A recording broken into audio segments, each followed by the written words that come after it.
এবং মেজবাবু বা আরও অতিথি যিনারা আছেন সকলকে আমার আন্তরিক ভালোবাসা ও শুভেচ্ছা দেওয়ার পরে আমি দুটো কথা বলি যে প্রত্যেকটি প্রাণী হচ্ছে দয়ার ভাগিদার। প্রত্যেক জিনিস একে অপরের দয়ার উপরে বেঁচে থাকে।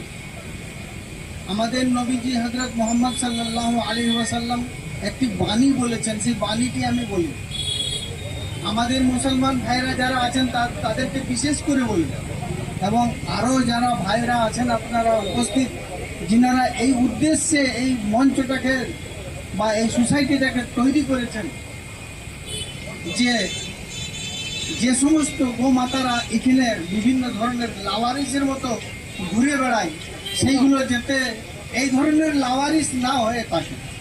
তাদের একটা সম্মান আছে, তারাও একটা সম্মানীয় প্রাণী, মামুলি সাধারণ প্রাণী নয়। এমন একটা সম্মানীয় প্রাণী যাকে মানুষ, এক শ্রেণীর মানুষ আমাদের ভারতবর্ষে সম্মান দেয়, আর আমরাও সম্মান দিই, মুসলমানরা সম্মান দেয়। তিনারা বিশেষ করে ভগবান বলে তিনাকে পূজা করেন। সেই রকম একটি সম্মানীয় প্রাণী, তার সাথে আমাদের ব্যবহারটা যেটা হচ্ছে, এটা কিন্তু আমরা ঠিক করছি।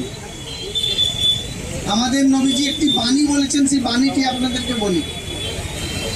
তিনি বলছেন আরবি ভাষাতে, ইরহামু মানফিল আরদে ইয়ারহামুকুম মানফিস সামায়ে। আরবি ভাষার অর্থটা হচ্ছে যে হে মানব জাতি, তোমরা ওই সমস্ত জিনিসের উপরে দয়া করো যে সমস্ত জিনিস পৃথিবীর বুকে আছে। এই সমস্তর মধ্যে ওই প্রাণীও আছে, মানুষও আছে, আর মানুষ ব্যতীত আরো যত সমস্ত প্রাণী আছে সব আছে। সবার উপরে তোমরা দয়া করো।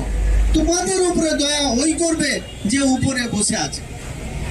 তাহলে উপরওয়ালার কাছে আমরা যদি দয়া নিতে চাই, তার দয়ার যদি আমরা অধিকারী হতে চাই, তাহলে আমাদের কর্তব্য হচ্ছে যে আমরা সমস্ত জিনিসের উপরে দয়া।